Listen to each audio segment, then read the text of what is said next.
Have you ever felt like you are racing against an invisible clock? In a world driven by social media and the pressure to succeed before turning 30, we are obsessed with getting quick answers. If we make money, we label it as good. If we lose a job, it is bad. If we get into an accident, it is a disaster. We label every event in our lives so fast that we don't even give reality a chance to breathe.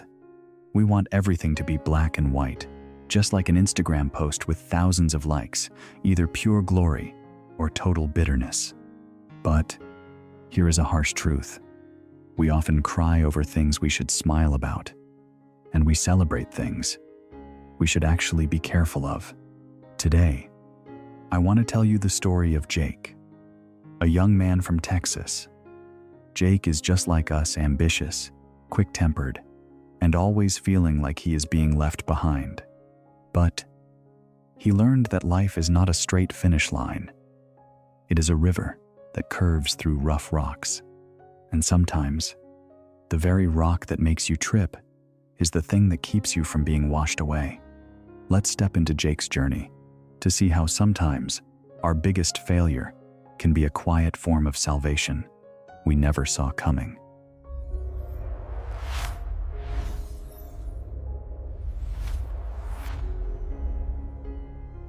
In the countryside of West Texas, where the sunset paints the dry grasslands into a deep, haunting purple, sits a ranch called Lone Star. It is not a rich ranch with endless green cornfields. It is a harsh land where dust gets between your teeth and the heat makes the air shake like the surface of the ocean. Lone Star is where Jake was born and raised. To him, every square inch of this dirt felt like a prison. He watched his father grow old and exhausted from working this land, and he swore he would never end up the same way. Jake is a typical young American today, driven, impatient, and full of pressure. Every evening, after his hands ached from cleaning barns and fixing fences, Jake would lie on his old bed. The blue light from his smartphone illuminated his tired face. He scrolled endlessly through Instagram. He saw his old friends in Dallas and Houston driving shiny Teslas and checking into luxury restaurants. He saw rodeo riders his own age, holding championship trophies in Las Vegas, signing million-dollar deals with famous brands. Jake could smell the cow manure, the sweat, and the dry hay stuck in his hair. To him, that was the smell of failure. Jake believed a man's value was measured by the size of the scoreboard with his name on it. He hungered to stand under the bright lights of Las Vegas, hearing tens of thousands of people shout his name. It wasn't just a dream, it was his only escape. The complete opposite of Jake was his grandfather, Silas. Silas was 75 years old, with a face full of deep wrinkles that looked like the dry trails on a Texas map. Grandpa Silas was the definition of calm. He spoke very little, and his eyes always squinted, as if he could see things that others missed. The locals called him Stoic Silas. Once, when a sandstorm blew away a newly built fence, Jake cursed and kicked the debris. But Silas simply put his Stetson hat back on, took a sip of black coffee, and softly said, "We'll see." Jake hated that phrase. To him, it felt like weakness and giving up. He wanted action. He wanted results right now. One time, Jake shouted, "Grandpa, you don't understand. In your time, all you needed was a horse and a gun. In my time, if your name isn't on the leaderboard, you don't exist." Silas just looked at his grandson, not with judgment, but with a deep, quiet sadness. "You are looking too hard, through other people's windows, Jake, while your own house is burning down from your impatience." To prepare for the biggest rodeo tournament in the state, his only ticket to Las Vegas, Jake did something incredibly risky. He took his entire savings of $3,000. money he earned from 3 years of hard part-time labor, to buy a bull named Thunder. Thunder was a rare, powerful bull. He was a 1-ton monster, with rippling muscles and eyes full of fierce aggression. Jake believed this bull was his golden ticket. If he could ride Thunder, no one could beat him. Thunder was his pride, his hope, and everything he owned. As the qualifying day came close, the air at Lone Star was as tense as a guitar string about to snap. Jake spent 18 hours a day with Thunder. He dreamed of the moment this monster would throw off every other rider, leaving him as the only one standing on its back. But life does not care about the plans of an impatient man. One fateful morning, Jake walked out to the barn with his rope, but Thunder was not standing. The bull lay motionless on the dirt floor. It had died from a sudden stomach illness, something so fast that even the best vet couldn't save it. Jake collapsed into the mud and manure. His $3,000 was gone. The Las Vegas dream went completely dark. His pride was crushed. He slammed his fists against the wooden fence until they bled, screaming into the vast Texas sky. Why? Why now? The neighbors gathered around, with pity and curiosity. They shook their heads and said, "What a disaster, Jake. You lost everything. Bad luck always comes in waves." Silas walked out and stood quietly, looking at the dead bull for a long time. He did not look shocked or overly sad. He placed his rough, calloused hand on Jake's shoulder and said in a low, warm voice, "Who knows if this is good or bad? Only time will tell, grandson." Jake pushed his grandfather's hand away, his eyes red with fury. "There you go again. Look, Grandpa, Thunder is dead. I have no money, no bull, and no future. You call that who knows? This is a disaster. A real disaster." Because Thunder was gone, the ranch lacked the heavy power needed to move materials to fix the western fences. Silas decided to take Jake into Limestone Valley, a wild and dangerous area to find wild horses to train. It was the only way to save the ranch's season. Jake followed his grandfather like a ghost. He didn't care about anything anymore.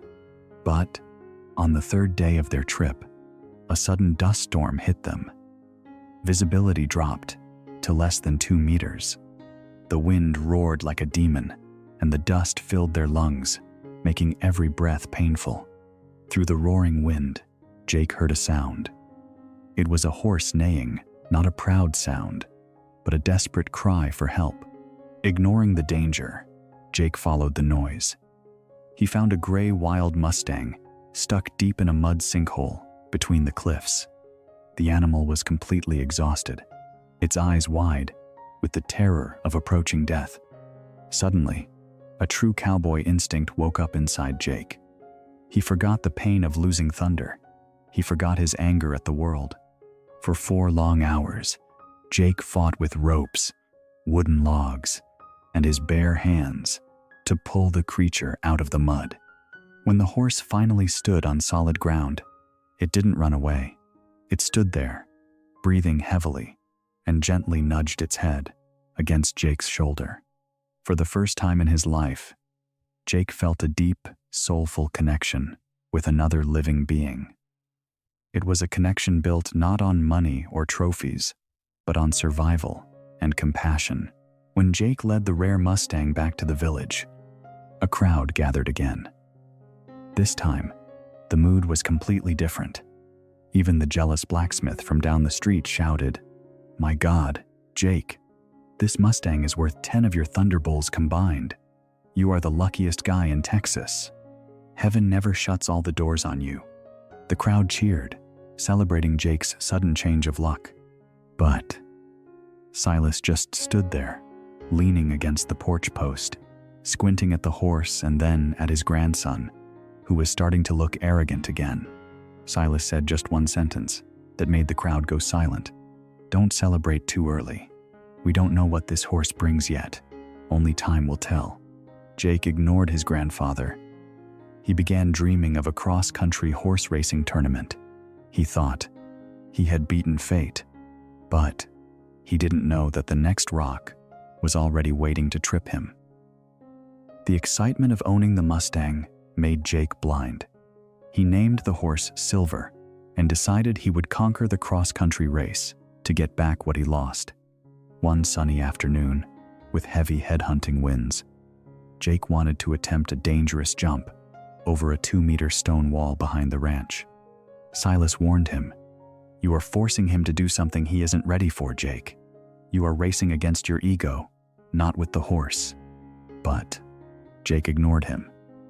He pushed Silver forward, pressing his legs tight against the horse's sides. It was a perfect jump for a split second. But as they landed, Silver stepped on a slippery rock. A sharp, terrifying crack echoed through the quiet air. Jake was thrown off violently, his chest slamming hard against a sharp boulder. Jake passed out from the unbearable pain. When he woke up, he was lying in his old bed, his chest tightly bandaged. The doctor left with a shake of his head. 3 broken ribs and a fractured pelvis. "You won't be able to step out of bed for at least 4 months." "Grandpa," Jake whispered, his voice hoarse. "You won. My life is in ruins. Are you going to say 'who knows' again? Go ahead, say it. Laugh at your foolish grandson." Silas did not laugh. He slowly picked up an old piece of leather, carefully stitching a torn saddle. He spoke in a calm, deep voice. "Jake, do you know why people suffer? It's not because bad things happen to them. It's because they read just one page of a book and claim the whole book is garbage. You call this a disaster because it stops you from going to Las Vegas. But do you even know what Las Vegas has for you? Or are you just chasing an illusion created by others?" He stopped his hands and looked straight into his grandson's eyes. "The stoicism I follow does not teach you to be unfeeling like a stone. It teaches you how to build an inner fortress. Life will always throw rocks at you. That is a certainty. But whether that rock becomes a weapon to hurt you or a brick to build your house, that is entirely your choice." Silas picked up a small piece of pine wood and snapped it in half. "You are fighting against reality, but reality is the only thing you have. Don't just accept what happens like a victim. Learn to love your fate, amor fati. You should be grateful even for that painful rib, because it is teaching you a lesson that $3,000 or thunder could never teach. The lesson of how to pause. Practicing the 'who knows' philosophy while your body is screaming in pain is pure torture." For the first few weeks, Jake faced the biggest demon of his life, idleness. In a society that worships busyness, being forced to lie still made Jake feel useless, like a heavy burden. He looked out the window and saw Silas running the ranch all by himself under the 40 degrees Celsius heat. He saw his friends online, posting photos of trophies and celebrations. Whenever anger and guilt rushed in, Silas's voice would echo in his head. "Breathe. Jake, don't label this moment. It is just a moment, not eternity." Jake began his very first stoic exercise, the dichotomy of control. He took a notebook and drew a line down the middle. On the left, things he could not control: his broken bones, the Las Vegas tournament, the weather, and the neighbors' opinions. On the right, things he could control: his thoughts about the pain, how he treated his grandfather, and his patience. He realized the list on the left was endless, while the right side had only a few short lines. But Silas told him, "If you can master what is on the right, you can master the world." Once he was able to sit up in a wheelchair, Jake began spending time in the stables. He couldn't ride Silver, but he sat there for hours, just watching. This was when Jake discovered a world he had been too rushed to see before. He began reading Silas's old books on animal behavior. He learned to notice how Silver's ears turned toward him when he whistled, and how the horse snorted to show trust, instead of using whips and force to dominate the animal like he planned to do at the tournament. Jake began using his presence. He learned to communicate through eye contact and the rhythm of his breath. Silver, once a wild and aggressive Mustang, slowly became incredibly gentle whenever Jake came near. Jake realized he had never truly understood any living creature before. He had only wanted to use them as tools to feed his ego. The broken ribs took away Jake's legs, but they gave him a new pair of eyes.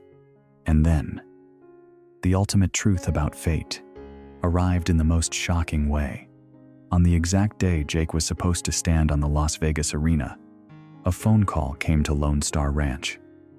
It was Billy, Jake's best friend, who went to compete in his place. Billy's voice was shaking over the phone. "Jake, have you heard the news?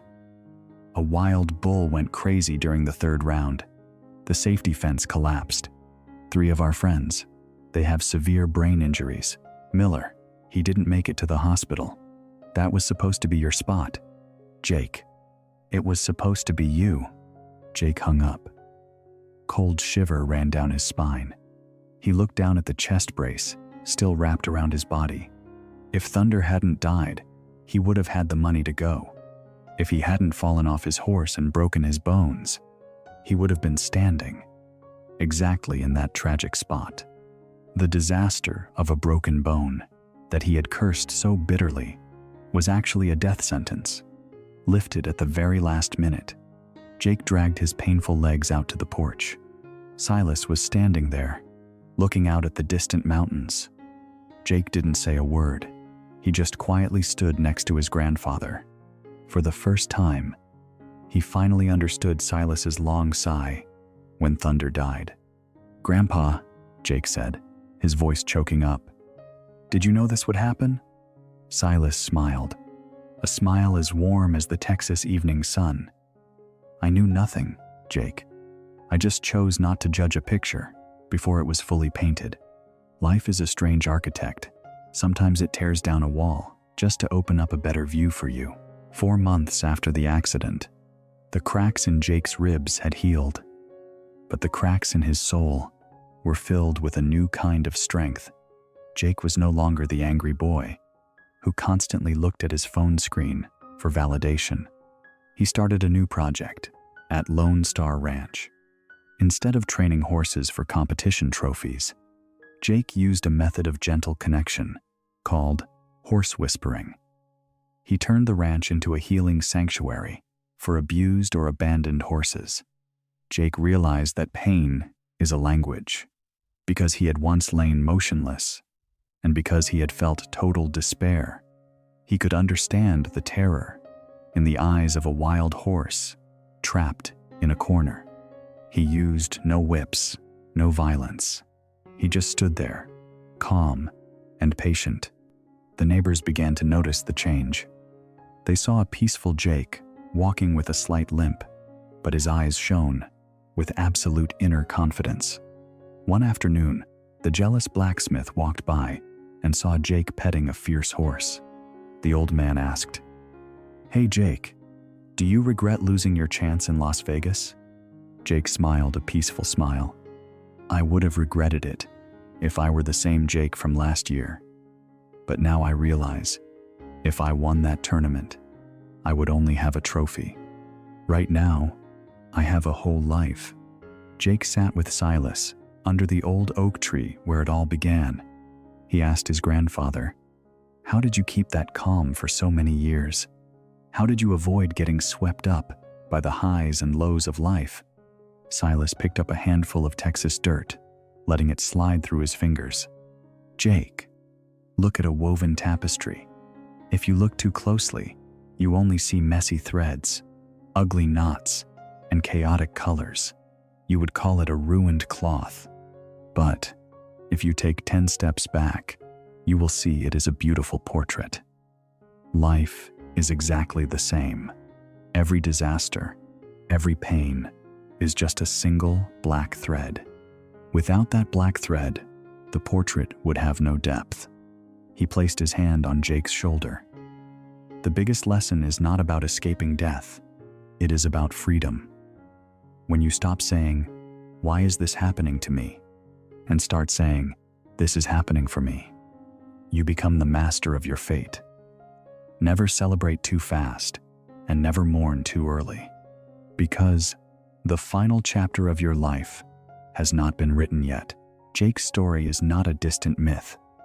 It is a mirror reflecting the life of every single one of us. In this modern world, we are taught to react instantly, to get angry in traffic, to panic when the stock market drops, and to fall into despair when a relationship ends. We are trapped in the prison of instant judgment. I want to give you a stoic challenge for the next 24 hours. No matter what happens to you, a minor car scratch, a harsh word from your boss, or even a plan canceled at the very last minute instead of cursing or complaining, pause for exactly 3 seconds. Take a deep breath and tell yourself, "Who knows if this is good or bad? Only time will tell." Try practicing silence before judgment. You will be amazed to see that when you stop fighting reality, reality begins to work for you. Look back at your own life. How many times have you gone crazy over an accident, only to realize years later that the exact same incident was the turning point that led to your current success? A visa rejection might have kept you safe from a disaster abroad. A failed interview might have led you to the job you truly love. Life does not move in straight lines. It twists, it turns, and it always hides its greatest gifts inside the shell of bitterness. My final challenge to you is this: don't let short-term events define who you are. Be like the farmer on the Lone Star Ranch. Keep your ground and stay calm through every storm. If you are standing in the middle of a disaster, remember Silas's words, "The picture is not finished painting yet." Share, write down in the comments a story of a hidden blessing that you have experienced. A time you thought it was the end, but it was actually a new beginning. Your story might be the exact healing medicine someone in despair needs right now. Spread the word. If you found value in this message, please like and share this video with those who are going through a hard time. Help them find their own inner fortress.